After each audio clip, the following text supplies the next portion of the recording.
Apa saja yang tengah ramai di media sosial seminggu belakangan ini? I got this feeling inside my bones. It goes electric. Rabu malam, Topan Chaba terjang kota Busan, Korea Selatan. Ada bocah yang menyindir pemerintah di Twitter dan YouTube. Feeling when we in our zone. Dan ada juga arsitek Swiss yang terkena denda 195 juta rupiah di Indonesia. Apa alasannya? It drops. Semuanya terangkum dalam Now on Sosmed. Rabu 5 Oktober 2016 kemarin, Topan Chaba menghantam kota Busan, Korea Selatan. Pemerintah Korea Selatan meliburkan 2.500 sekolah dan memerintahkan puluhan warganya agar tetap bertahan di rumah. Sejak pagi, pemerintah telah memberi peringatan dan menghentikan jadwal sejumlah transportasi darat, laut, dan udara. 4 orang tewas akibat topan ini. Puluhan pabrik juga terpaksa berhenti beroperasi sementara, termasuk sebuah pabrik mobil yang sehari rata-rata memproduksi 5.400 buah mobil. Masyarakat dunia membicarakan bencana ini dan menjadi trending topik di Twitter pada 5 Oktober lalu dengan hashtag Pray for Busan. Memukul anak saja sudah dianggap perilaku kekerasan terhadap anak. Bagaimana jika seorang ibu kandung memutilasi anak kandungnya sendiri? Seorang ibu bernama Mutmainah rupanya telah gelap mata setelah ia membunuh dan memutilasi anak kandungnya yang masih berusia 1 tahun. Pembunuhan ini terjadi pada 3 Oktober 2016. Perempuan ini membunuh anaknya lalu memutilasi tubuh bocah malang tersebut. Hingga kini masih belum ditemukan penyebab Mutmainah melakukan hal mengerikan ini. Anehnya, ia sendiri tidak merasa bersalah dan menyangka yang dipotong adalah sebuah boneka. Ada dugaan ia mengalami depresi berat akibat keretakan rumah tangganya. Ada pula yang menyebutkan bahwa Mutmainah mendalami ilmu hitam. Seorang tukang becak bernama Kasrin menjadi buah bibir karena mengaku berangkat haji akhir Agustus lalu. Kasrin tidak pernah mendaftar haji. Namanya pun tidak ada dalam daftar haji dari kloter Jawa Tengah. Namun ia percaya sudah ke Mekah untuk menunaikan ibadah haji. Kasrin mengaku diajak oleh sesosok perempuan gaib yang dipanggilnya Ibu Indi. Perempuan ini adalah pelanggannya dan selalu menggunakan jasa Kasrin jika ingin diantar ke rumahnya. Keluarga sempat pasrah ketika Kasrin menghilang. Namun tiba-tiba Kasrin menelpon dan mengaku sudah di Mekah. Kini Kasrin sudah kembali ke rumah. Banyak orang berdatangan untuk mendengarkan kisahnya yang misterius ini.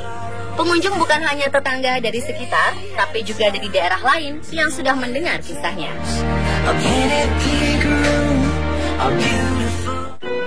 Seorang gadis kecil berusia 7 tahun seharusnya bersekolah dan bermain bersama teman-temannya di luar rumah. Sayang, hal itu tak berlaku bagi Bana dan anak-anak lain di Suriah. Inilah yang menggugah hati Bana. Ia ingin dunia melihat kehidupan seorang anak kecil di kotanya Aleppo. Bersama ibunya, ia membuat akun Twitter berisi kondisi sehari-hari di Aleppo. Sebuah gambar reruntuhan diunggahnya, dan Bana menceritakan bahwa dalam gambar ini adalah rumah temannya yang terkena bom. Rumah itu berada di depan rumahnya. Temannya sendiri tewas dalam serangan bom tersebut. Cuitan-cuitannya yang tajam ini mencuri perhatian dunia. Akunnya sudah memiliki lebih dari 50.000 pengikut yang ingin mendengar beritanya setiap hari. Banyak media telah mengangkat ini dan mewawancarainya melalui video call. Sejak ditangkap, sosok Dimas Kanjeng taat pribadi memang mencuri perhatian media sosial. Sekarang meme Dimas Kanjeng bermunculan di Twitter, Facebook, dan Instagram. Meme ini berisi sindiran-sindiran netizen terhadap sang dukun sakti yang mengaku bisa menggandakan uang ini. Ada yang menyindir namanya menjadi taat pajak. Ada juga yang membandingkan kasusnya dengan kasus pembunuhan karena racun sianida yang sekarang masih berlangsung. Berita lain yang sedang ramai di media sosial adalah kasus Tony Rutiman. Tony adalah arsitek asal Swiss yang ingin membantu daerah terpencil di Indonesia. Sayang, niatnya ini berbuah denda 195 juta rupiah karena ia memasukkan bahan-bahan dari negaranya ke Indonesia. Tony tersentuh ketika melihat anak-anak Indonesia di pelosok-pelosok daerah terpencil harus bergelantungan di tali untuk menyeberangi sungai ketika pergi ke sekolah. Ia lalu membangun 61 jembatan gantung di beberapa daerah, mulai dari barat hingga timur Indonesia. Kasus denda yang menimpa bule ini kemudian diangkat oleh sosiolog Imam B. Prasojo di akun Facebooknya dan menuai komentar-komentar yang berisi kekecewaan terhadap pemerintah. Berkat tulisan yang diunggah di Facebook ini, Menteri Pekerjaan Umum dan Perumahan Rakyat Basuki Hadi Mulyono berjanji akan membayar denda yang dibebani kepada Tony. Jika tadi Bana mencurahkan hatinya dengan menulis kata-kata di Twitter, bocah asal Inggris yang satu ini dengan berani memarahi Perdana Menterinya lewat video yang diunggah ke YouTube. Look, my name is Brooke Blair and I'm 5 years old. I've got something to say to you, Theresa May. Yesterday night, I was out in the street and I saw millions of homeless people. I saw one with broken ears, I saw loads.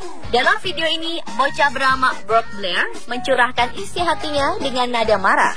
Yang menceritakan bahwa ia sudah melihat jutaan orang tunawisma yang tidak memiliki makanan, pakaian, dan tempat tinggal. Ia juga mengatakan bahwa seharusnya sang Perdana Menteri Theresa May juga berada di sana untuk memberikan mereka makanan dan membangun rumah untuk tunawisma ini. You should be out there, Theresa May.